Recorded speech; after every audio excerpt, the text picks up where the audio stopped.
So land 2 अनराइवल टांग set के इस एपिसोड को शुरू करने से पहले भाई लोग मैं आप सभी को बस यही बताना चाहता हूँ कि मैंने एब्सोल्यूट रेजोनेंस नाम की एक नई स्टोरी को शुरू किया है जो कि वाकई में काफी अच्छी है। तो अगर आप लोगों को टाइम मिले तो एक बार जरूर इसके बाद उसे चेकआउट करना। तो चलिए और ज्यादा देरी ना करते हुए इसे शुरू करते हैं। इस एपिसोड की शुरुआत में हम देखते हैं कि यह जो होता है जुआन लाओ से मिलकर यहाँ से जा रहा होता है, जबकि जुआन लाओ जो होते हैं ये पुरानी बातें याद कर रहे थे जब इन्होंने इससे कहा था कि यह तुम बस ऐसे ही आगे बढ़ते रहो, लेकिन मेरी भी तुमसे सिर्फ एक ही रिक्वेस्ट है कि तुम्हें हर 3 महीने के अंदर मुझे एक बारी तो रिपोर्ट करना ही होगा, जिससे कि मुझे मालूम चलता रहे कि तुम एकदम सही सलामत हो। और हमेशा एक बात को याद रखना कि इस चीज से कोई भी फर्क नहीं पड़ता है कि तुम किस मुसीबत का सामना कर रहे हो, क्योंकि शहर कॉलेज हमेशा तुम्हारी तरफ खड़े रहेगा, तुम्हारा एक काफी स्ट्रॉन्ग सपोर्टर के रूप में। और यहाँ के जाने के बाद जुआन लाओ जो होते हैं यहाँ पे अकेले से हो गए होते हैं, इसलिए ये एक पेड़ के नीचे बैठ के आराम से मदिरा पान करने लगते हैं और सोचते हैं कि ये तो सच में काफी ज्यादा डिलीशियस है और वाकई में काफी लंबा समय हो गया है मुझे इसको पिए हुए। और फिर हम देखते हैं कि यह जो होता है ये टांग सेट लौट आया होता है और ये कहता है कि मतलब कि आसपास के लोग टांग सेट को देखते हुए कहते हैं कि ऐसा दिखता है कि टांग सेट की ये जो आउटर वॉल है उसे काफी जल्दी हटा दिया जाएगा। तो इसका तो मतलब ये भी हुआ ना कि टांग सेक्ट जो है ये दोबारा से एक्सपेंड करने वाला है। और सच में टांग सेक्ट तो काफी ज्यादा अमेजिंग है और हम लोग सच में पूरी तरीके से टांग सेक्ट के शुक्रगुजार हैं, क्योंकि सिर्फ इनकी वजह से ही हम सोल बीस्ट की उस वेव को झेल पाए थे। जबकि इस तरफ हम यह को देखते हैं जो कि सईतो और भाई भाई के पास लौट आया होता है और यह को देखते ही सईतो खुश होते हुए पूछता है कि यह क्या तुम ठीक हो। तो यह जो होता है ये कहता है कि क्या आपको मैं किसी प्रॉब्लम में दिख रहा हूँ क्या। जिसके बाद यह भाई भाई की तरफ देखने लगता है जहाँ पे भाई भाई चुपचाप खड़ा होता है और इसे ही देखे जा रहा होता है। तो यह कहता है कि प्लीज आप टांग सेट की सारी चीजों को अरेंज कर दीजिए और उसके बाद मेरे साथ आना, क्योंकि अभी हमें बाहर जाना है। और इस चीज को सुन के भाई भाई भी चौंक जाता है और फिर हमें थोड़े समय बाद का सीन दिखाया जाता है जहाँ पे यह जो होता है ये अपने पर फैला के यहाँ से कहीं जा रहा होता है और ये इसके साथ साथ भाई भी जा रहा होता है। तो ये इससे कहता है कि अगर हम इस डायरेक्शन में उड़ते हैं तो हमें वहाँ पे पहुँचने में तकरीबन 1 और घंटा लग जाएगा और हम अपनी डेस्टिनेशन पे पहुँच पाएंगे। और ब्रदर भाई भाई कुछ भी क्यों ना हो मैं आपकी पूरी तरीके से मदद करूंगा खत्म होने तक। और वहाँ तक पहुँचने में इन्हें दिन ढल जाता है और हम यहाँ को देखते हैं जो कि लैंड पे आ गए होते हैं और यह सोचता है कि सनसेट फॉरेस्ट में आए हुए वाकई में काफी लंबा समय हो गया है। और आप लोगों को भी याद आ ही गया होगा कि यह लास्ट टाइम यहाँ पे वांकियर के साथ ही आया था। जिसके बाद हम देखते हैं कि यह जो होता है भाई भाई के साथ अंदर जाने लगता है, लेकिन उससे पहले ये अपने चारों तरफ एक बैरियर से बना लेता है और आसपास की जगह को देख के भाई भाई हैरान होते हुए कहता है कि यह आखिर तुम पिछली बार यहाँ पे कैसे आए थे, क्योंकि ये जगह तो वाकई में काफी ज्यादा खतरनाक लग रही है। तो यह बताता है कि अल्टीमेट आइस जो है ये सभी प्रकार के जहरों का बेजोड़ तोड़ है, इसलिए आप बिल्कुल भी चिंता मत करिए, कुछ भी नहीं होगा।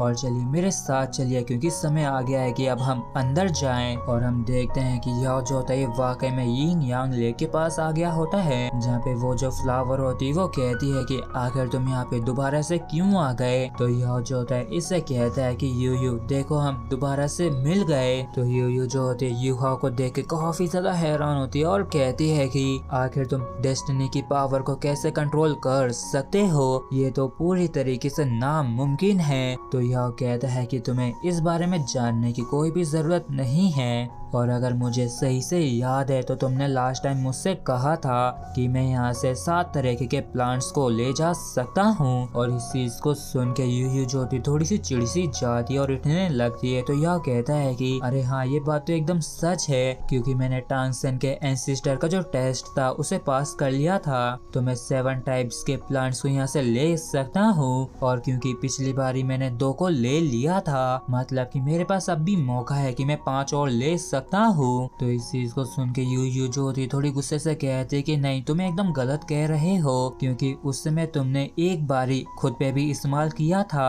और ये उसे पोशन के बारे में बात कर रही है जिसे इसने यह को दिया था और यह ने पिया था टेस्ट के रूप में। और अगर आप लोगों ने वो एपिसोड नहीं देखा तो जल्दी से जाके देख के आइए। और यह कहता कहता है कि मुझे अच्छे से याद है कि तुमने कहा था कि इसे काउंट करने की कोई भी ज्यादा जरूरत नहीं है, क्योंकि वो तो बस मेरा टेस्ट था, और वैसे भी ये सब कुछ तुम्हारे उस टेस्ट की वजह से ही हुआ था, जिसकी वजह से मैं इतना ज्यादा सीरियसली इंजर्ड हो गया था। और जिन प्लांट्स को तुम काउंट कर रही हो उसे क्यूअर ने इस्तेमाल किया था मुझे बचाने के लिए, और क्योंकि उन्हें क्यूअर ने लिया था तो वो उनके खाते में जुड़ेगा। तो अगर मैं उसे अपने खाते में काउंट नहीं करता हूँ तो मेरे पास 5 की बजाय 6 प्लांट्स को लेने की पूरी इजाजत है, मतलब कि मैं अब भी 6 प्लांट्स को ले सकता हूँ। और इस चीज को सुनते यूयू को गुस्सा आ जाता और ये कहती है कि आखिर तुम ऐसा कैसे कर सकते हो।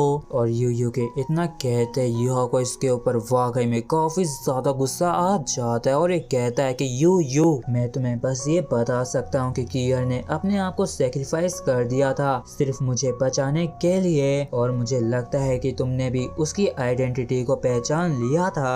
और अगर मैं दूसरे शब्दों में कहूँ तो मैंने उसकी डेस्टिनी की पावर को इनहेरिट कर रखा है, और मैं कोई एरा गैरा अनरीजनेबल पर्सन नहीं हूँ, लेकिन मुझे सच में कुछ काफी रेयर प्लांट्स की जरूरत है, इसलिए मैं उन्हें यहाँ से लेने के लिए आया हूँ। और उनमें भी सबसे पहली चीज ये है कि मैं तुम्हें अपने साथ ले जाना चाहता हूँ। और इस चीज को सुनते यूयू जो होती है काफी बुरी तरीके से घबरा गई होती है, और ये कहती है कि आखिर तुमने ये क्या कहा, तुम मुझे अपने साथ ले जाना चाहते हो। नहीं नहीं, ये पूरी तरीके से नामुमकिन है। तो यह जो होता है ये खुश होते हुए कहता है कि इस चीज से अब कोई भी फर्क नहीं पड़ता है कि अब तुम क्या कहती हो, लेकिन अब मैं तुम्हें हर हाल में यहाँ से ले जाके ही रहूंगा। और इस तरीके से एंसिस्टर टांगसन ने जो पाबंदियां लगाई हैं उनका भी उल्लंघन नहीं होगा, क्योंकि तुम भी तो यहाँ के प्लांट्स में से एक हो। और इस चीज को सुन के यूयू के और भी तगड़े वाले होश उड़ जाते और ये रोते हुए कहते कि नहीं, मुझे यहाँ से मत ले जाओ, मैं बस पॉइजन को ही रेजिस्ट कर सकती हूँ। और वैसे भी तुम्हारे खुद के पास तो अल्टीमेट आइज है ना, तो मतलब कि तुम्हें मेरी कोई भी जरूरत नहीं है। और अगर तुम मुझे अपने साथ यहाँ से ले जाते हो तो वैसे भी मैं तुम्हारे कोई भी काम तो नहीं आऊंगी। और इस चीज को सुन के यह जो होता है ये थोड़ा सोचते हुए कहता है कि तुमने जो अभी अभी कहा है उसमें थोड़ा तो दम लग रहा है, तो कैसा रहेगा कि तुम मेरी मदद करो प्लांट्स को आइडेंटिफाई करने में। और अगर मैं संतुष्ट हो जाता हूँ तो शायद मैं तुम्हें यहाँ से जाने दूं, मतलब कि शायद मैं तुम्हें बख्श दूं। तो इस चीज को सुन के यूयू जो होती है घबराते हुए कहती है कि ठीक है मैं तुम्हारी मदद करूंगी। और इस पूरी दुनिया के अंदर एक भी ऐसा प्लांट नहीं है जिसके बारे में मैं नहीं जानती हूँ। और इस चीज को सुनते यह जो होता है तुरंत ही बाई बाई को इशारा करता है, तो बाई बाई जो होता है किसी तरह के प्लांट को बाहर निकालता है, और यह यूयू से कहता है कि चलो बताओ आखिर तुम्हारा इस पे क्या कहना है। तो यूयू जो होती है इस प्लांट को देखते हुए कहती है कि ये तो वाकई में काफी ज्यादा अजीब है, और जाहिर सी बात है कि काफी ज्यादा कमजोर भी है, लेकिन ये काफी ज्यादा स्ट्रॉन्ग भी महसूस हो रहा है। और इस चीज को सुनते यह जो होता है गुस्से में कहता है कि तुम्हारे लिए यही बेहतर होगा कि तुम मेरे साथ खिलवाड़ ना करो, नहीं तो मैं तुम्हें अपने साथ कहीं और पे ले जाऊंगा, जिसके बाद तुम भी नहीं जानती हो कि तुम्हारे साथ क्या क्या होगा। और इस चीज को सुनते यूयू के होश उड़ जाते हैं, और ये कहती कि अरे नहीं, मुझे याद आ गया, मैं जानती हूँ कि आखिर ये क्या है। और फिर ये काफी सीरियस होकर इसे देखते हुए कहती है कि ये कमजोर है क्योंकि ये कमजोर ही होते हैं, और ये स्ट्रॉन्ग है क्योंकि ये अपनी रेस में सबसे ज्यादा स्ट्रॉन्गेस्ट है, क्योंकि ये ब्लू सिल्वर ग्रास एम्परर है। और जैसे ये दोनों ब्लू सिल्वर ग्रास एम्परर के बारे में सुनते तो चौंक जाते और कहते हैं कि आखिर ये क्या है। तो यूयू बताती है कि ये ब्लू सिल्वर ग्रास का एम्परर है, मतलब किंग है, जो कि ब्लू सिल्वर ग्रास में सबसे ज्यादा स्ट्रॉन्गेस्ट होती है। और वैसे तो ब्लू सिल्वर ग्रास काफी ज्यादा कमजोर होती है, लेकिन इनका जो किंग है वो काफी ज्यादा स्ट्रॉन्ग भी होता है। और ये तकरीबन 1,00,000 year old plant soul beast है। और मैं समझती हूँ कि तुम्हारा जो फ्रेंड है वो पक्का पॉइजन हुआ होगा, जिसे डिटॉक्सिफाई करने के लिए मेरी एबिलिटी की जरूरत होगी, इसलिए इस ब्लू सिल्वर ग्रास एम्परर का इस्तेमाल करना उसकी मार्शल सोल अवेकनिंग को गाइड करने के लिए। और इसमें सबसे ज्यादा इम्पोर्टेंट चीज ये है कि तुम्हारी फ्रेंड की जो मार्शल सोल है उसका ब्लू सिल्वर ग्रास होना जरूरी है। और इस चीज को को सुनते यह और भाई भाई ये दोनों ही काफी ज्यादा खुश हो जाते हैं और यह कहते हैं कि अगर ऐसी बात है तो आखिर हमें क्या करना चाहिए जिससे कि वो पहले की तरह नॉर्मल हो सके। तो यूयू कहती है कि ये तो जाहिर सी बात है कि इसका खाना बनाने की जरूरत नहीं है जिससे कि तुम उसे ठीक कर सको। मतलब कि ये कहना चाह रही है कि इसका कुछ खाने वाला चीज ना बना दिया जाए। और फिर वापिस अपनी बात को कंटिन्यू करते हुए कहती है कि तुम लोगों को तो बस उसे यहाँ पे लाने की ही जरूरत है, जिसके बाद ब्लू सिल्वर ग्रास एम्परर को ले आना, जिसके बाद में पक्का उसके ऊपर से पॉइजन को हटा दूंगी। लेकिन इसका मतलब ये नहीं है कि हम प्रॉब्लम को उसकी बॉडी के अंदर जड़ से मिटा पाएंगे, क्योंकि